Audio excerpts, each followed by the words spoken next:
Kur përmendet Vushtrria, nuk është se na shkon mendja për fshatrat përreth dhe bukuritë e tyre.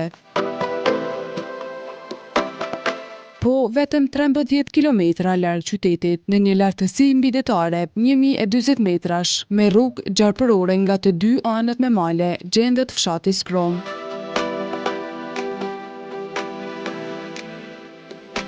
Pamja e tij e mrekullueshme, që kishte marrë tani nga bora që ka rënë, e bën edhe më unik.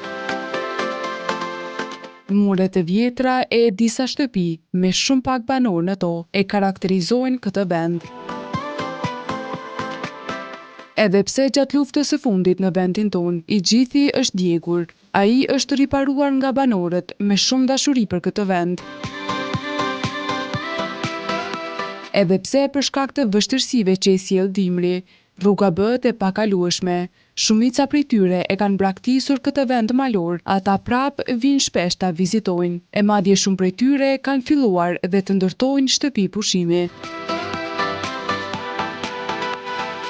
Spari ju falenderoj që keni gjetë ku më marrë në këtë fshat të bukur malor. Unë që u Murat Ademi, jam përfaqësues i fshatit Skrom, edhe do të flas pak për historikun e fshatit. Fshati Skrom gjendet në një largësi prej 13 kilometra larg komunës së Voshtrisë, domethënë në pjesën veriore, në afërsi me shalën e Bajgorës. Kështu që fshati ka një bukuri të mahnitshme. Këto masë shumë të dokumentojnë kthimi i fshatarëve tonë që janë shku mas shumë herët, e kanë pa, kanë ardhur dhe kanë ndërtuar. Gjithashtu edhe një bashkëfshatar i cili gjendet në Zvicër është edhe ka investuar një restorant, se cilën ja ka lënë emrin fshati turistik Skroma. Kështu që ka një bukuri shumë të mirë, shumë të mëndshme për vizitor, edhe pse ndërkohë po investohet pak a shumë në këtë fshat, besoj që në të ardhmen do të ketë edhe më shumë investime për fshatin tonë. Gjatë luftës është djegë tërësisht, domethënë 2 maj 1999 është djegë tërësisht, kështu që pas luftës që u kry krejt është rindërtuar nga kryqi i Kuqdanës, domethënë bati krejt shtëpijat e fshatit me presh.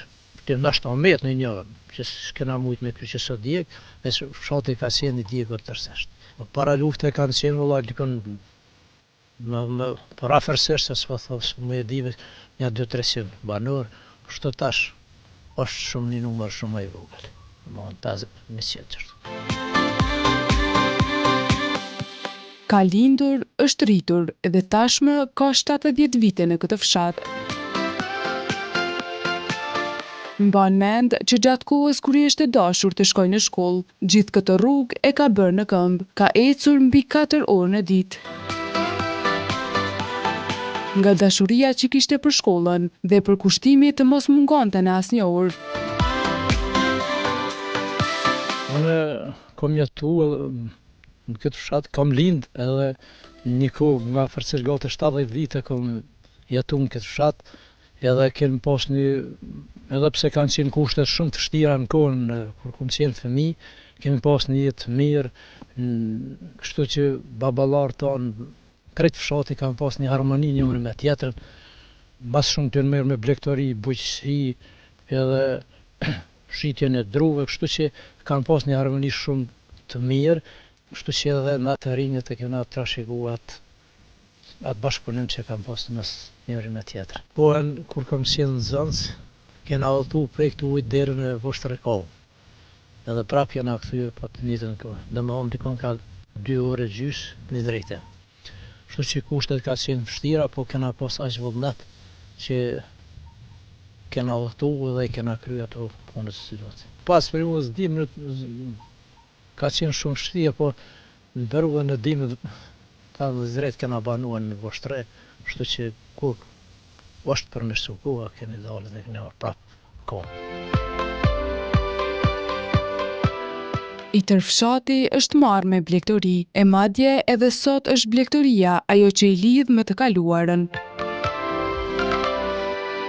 Murat Ademi ka thënë që toka është shumë e përshtatshme për kultivimin e të gjitha llojeve të bimëve, perimeve dhe pemëve.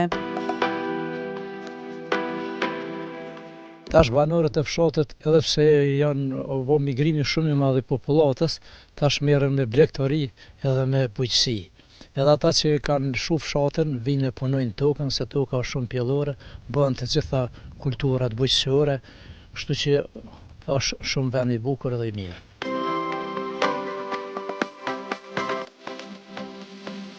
Ja pra, ky fshat i bukur, i vjetër është një vend shumë atraktiv për të gjithë ata që duan natyrën, qetësinë, ajrin e pastër, mund të shkojnë ta vizitojnë dhe kënaqen me pamjen.